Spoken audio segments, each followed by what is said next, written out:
একজন প্রশ্ন করছে, হুজুর যুবক যুবতী এক জায়গায় রাতে থাকা যায় যাচ্ছে কিনা? জায়েজ বলে দূরের কথা, তুই এক জায়গায় থাকবি?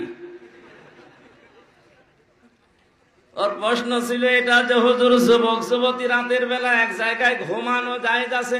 ঘুমানো যায় যাচ্ছে, আপনি তো ঘুমাবেন না? ঘুমাবেন? শরীফ থেকে শরীফা হয়ে আপনি কি ঘুমাবেন? কথা বলেন। এটা যদি একবার কায়েম করে ফেলতে পারে, কি হবে আপনার বোনের, আপনার মেয়ের, আপনার ফুফুর? শুধু আমারটা হবে, আপনি টের পাচ্ছেন না? আগামী তো দিয়ে দেশ ভরে যাবে। আর এখন ট্রান্সজেন্ডার নামে নাম দিয়ে হিজড়াদের চালাতে চায়। কে বলেছে হিজড়া এটা শারীরিক সমস্যা? আর এই সমকামিতাকে যারা প্রমোট করছেন এটা তাদের মানসিক সমস্যা। আমার প্রথম কথা ছিল শয়তান যৌনতা ছড়াতে ভালোবাসে ও যৌনবাদী।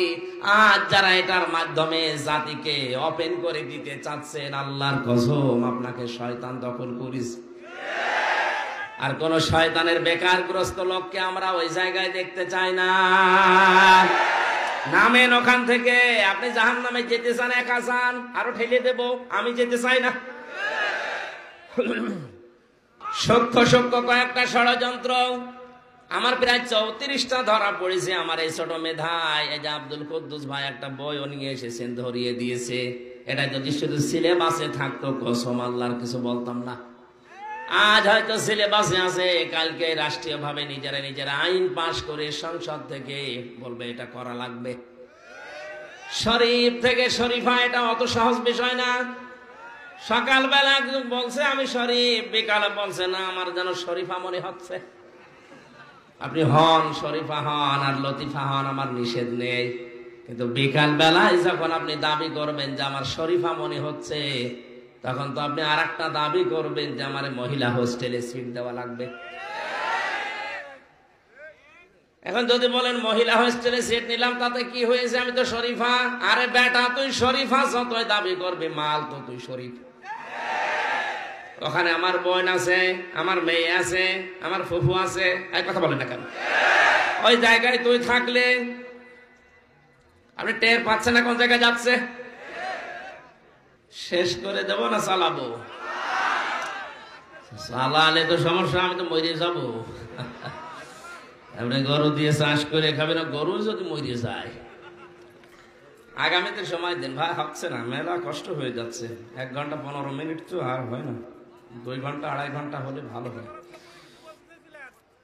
কি করি, আয়াতে তো কিছু গুরুত্বপূর্ণ তথ্য আছে। হ্যাঁ দেবেন, দেন।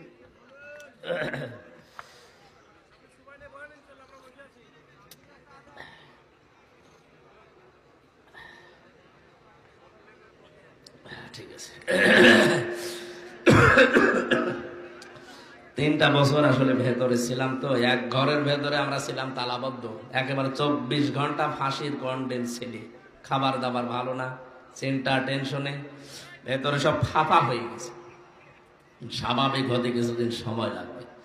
মনে করলাম আরো কিছুদিন পরে অনুষ্ঠানগুলো শুরু করি। মানুষ যে মুরব্বী মানুষ বলে হুজুর হাত চেপে ধরে, কি কর, বাধ্য হয়ে আসি।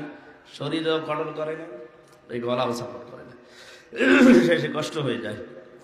আপনারা যাওয়ার সময় আমার এই জেলখানা থেকে লিখিত এই 2টা বই, দাম্পত্য সমস্যা এবং সমাধান, এটা মেয়েদের জন্য আর পুরুষদের জন্য আছে। 2টা আছে, স্টেজে পাওয়া যায়, মাত্র কয়টা 200টা পিস আছে। যাওয়ার সময় নিয়ে ওনাদের উপহার দিয়ে, কাজে লাগবে। পরকীয়া প্রেমে যারা লিপ্ত আছে, বইটা পড়লে আমার বিশ্বাস তারা ফিরবে, যদি মানুষ হয়।